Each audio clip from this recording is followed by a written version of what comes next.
नमस्ते and welcome to मातृका अनकही। आज मैं अपने प्रेगनेंसी के थर्ड मंथ की बात आपसे करूँगी कि थर्ड मंथ में मुझे क्या सिम्टम्स थे। मेरे केस में जो मेरे सिम्टम्स थे, तो मेरा थर्ड मंथ जब स्टार्ट हुआ था, मॉर्निंग सिकनेस तो फर्स्ट सेकेंड मंथ से ही कंटिन्यूड थी। तो ये मॉर्निंग सिकनेस सिर्फ ऐसा नहीं है कि मॉर्निंग में ही होती थी, यूजुअली कि सुबह ही आपको नौजिया फील होगा।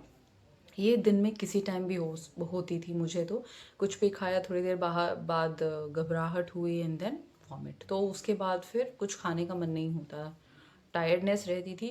क्योंकि जब हार्मोनल चेंजेस हो रहे हैं और बहुत सारे चेंजेस हो रहे हैं हमारी बॉडी में, तो टायर्डनेस सारे दिन रहती थी, रात में नींद नहीं आती थी ठीक से। टायर्डनेस का एक और रीज़न था कि बीपी लो रहता था। बीपी क्यों लो रहता था? क्योंकि अब जो ग्रोइंग फीटस है उसको भी ब्लड सप्लाई की रिक्वायरमेंट थी।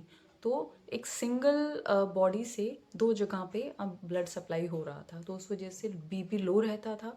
एंड देन बीपी लो होने की वजह से हेडेक एंड डिजीनेस वो सारा दिन कंटिन्यू रहती ही रहती थी। इन दो सिम्टम्स के अलावा और क्या चीज़ें थी? अब एपेटाइट में इंक्रीमेंट हो गई थी, भूख ज़्यादा लग रही थी। क्योंकि अब फीटस ग्रो कर रहा है, तो न्यूट्रिएंट्स जो भी हमारी बॉडी में हम खाना खा रहे हैं सिर्फ अपने बॉडी के सर्वाइवल के लिए, अब वो दो जगह डिवाइड हो रहा था, फीटस को भी चाहिए। तो एपेटाइट भी इंक्रीज़ हो गया, अब भूख ज़्यादा लग रही है। भूख ज़्यादा लग रही है विद फूड क्रेविंग्स भी ऐसी ऐसी चीज़ों की जो इमीडिएट अवेलेबल नहीं हो सकते। तो कहीं जगह पे कंट्रोल करना पड़ता था, बट वो फूड क्रेविंग्स वो रहती हैं। ऐसा नहीं है कि हर किसी के साथ रहते, किसी को सिम्टम्स नहीं, इस तरह के सिम्टम्स पूरे 9 मंथ्स में कभी भी फील नहीं होते, बट किसी के साथ बहुत ज़्यादा एक्सट्रीम लेवल तक होते हैं। अब हार्मोनल चेंजेस की जब बात हुई है, तो हार्मोनल चेंजेस के साथ मूड बहुत जल्दी चेंज होता था। किसी चीज़ को लेके प्रेडिक्ट नहीं कर सकते उसको, जिसको हम स्विंग्स कहते हैं, मूड स्विंग्स। तो कभी किसी चीज़ को सोच के बहुत ज़्यादा स्ट्रेस हो रहा है, कभी कभी पूरा दिन बहुत ज़्यादा अंदर से ही सैडनेस फील हो रही, कोई रीज़न नहीं है, बट अंदर ही अंदर वो हार्मोनल चेंजेस की वजह से। और फिर एग्जाइटी भी हो रही है, और क्योंकि वो जो आगे डिलीवरी का टाइम है एंड देन पेरेंटिंग की जो चीज़ें हैं, सोच के हम पेरेंट्स बनने के बाद अच्छे से बेबी की अपब्रिंगिंग कर पाएंगे या नहीं, डिलीवरी कैसे होगी, तो वो सारी चीज़ें सोच कर एक नई मदर को, प्रेग्नेंट लेडी को स्ट्रेस हो ही जाता है। जो एक और चीज़ थी साथ में कि अब फीटस ग्रो हो रहा है, थर्ड मंथ आ गया है। तो थर्ड मंथ में आफ्टर 8 वीक्स अब फीटस का साइज़ बढ़ रहा है, तो धीरे धीरे जो मदर की जो स्पाइन है, जो हमारी स्पाइन है, उसके ऊपर प्रेशर पड़ता है। तो मुझे बैक एक भी स्टार्ट हो गया, अब ज़्यादा देर बैठ भी नहीं सकते। और जब मेरा थर्ड मंथ का अल्ट्रासाउंड हुआ था, तो उस टाइम जो मेरा जो प्लेसेंटा की पोजीशन थी वो थी लो लाइन, वो सर्विक्स को कवर कर रही थी।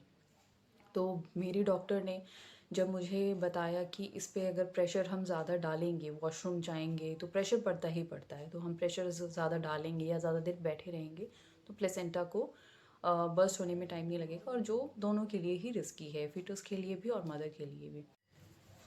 लो लाइंग प्लेसेंटा की जो बात थी, लो लाइंग प्लेसेंटा, अब उस चीज़ को कि अब वॉक भी करना है, वॉशरूम भी जाना है, थोड़ा बहुत काम भी करना है, वॉकिंग भी करनी है। तो अब लो लाइंग प्लेसेंटा में अगर ज़्यादा देर खड़े रहेंगे तो भी उसको रिस्क है, ज़्यादा देर बैठना नहीं है, खड़े होकर ज़्यादा देर काम नहीं करना, बहुत सारी बहुत ज़्यादा परहेज़ आ जाते हैं। तो मैंने एक डॉक्टर जो आयुर्वेदिक डॉक्टर थे उनसे कंसल्ट किया, अभी भी उनके टच में हूँ मैं। तो उन्होंने मुझे पूरी प्रेगनेंसी, पूरे 9 मंथ्स में इतना कामली उन्होंने मुझे हैंडल किया, हर चीज़ को डीपली समझाया कि मुझे स्ट्रेस नहीं हुआ। तो उन्होंने मुझे बताया कि अगर आपका लो लाइंग प्लेसेंटा है, क्योंकि मेरा था, तो उन्होंने मुझे बोला कि अपने सोते टाइम पैर के नीचे 2 पिलो रख के सो, जिससे आपके जो पैर हैं वो एलिवेट हो जाएंगे, ऊपर हो जाएंगे। उससे क्या है, धीरे धीरे प्लेसेंटा को अपर सेगमेंट में जाने के लिए हेल्प मिलेगी। तो मैंने I think through out 9 months यही काम किया। मैंने अपने पैर के नीचे पिलो रखा। जब मेरा लास्ट टाइम पे, जब मुझे मेरा अल्ट्रासाउंड हुआ था, उस टाइम पे सब कुछ नॉर्मल आ चुका था। अब मेरा जो फर्स्ट अल्ट्रासाउंड जो हुआ था 6 वीक्स में, उस टाइम पे मेरे बच्चे की, बेबी की कार्डियक एक्टिविटी शो नहीं हुई थी। तो ज़रूरी नहीं है कि जैसे मेंशन है हर जगह पे 6 to 8 वीक्स में कार्डियक एक्टिविटी शो हो जाती है।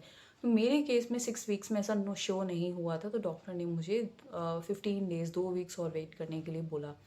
तो मैंने फिर जाके 10 वीक्स में 10 वीक्स प्लस सम डेज़ में जाके जब अपना अल्ट्रासाउंड करवाया, उस टाइम पे बच्चे की कार्डियक एक्टिविटी क्लियरली विजिबल थी एंड बच्चा बहुत हेल्दीली ग्रो कर रहा था एंड कुछ भी परेशानी की बात नहीं थी। बट हाँ, वो जो प्लेसेंटा वाली चीज़ है कि लो लाइन था, तो उसके लिए प्रिकॉशंस डॉक्टर ने बता दिए थे।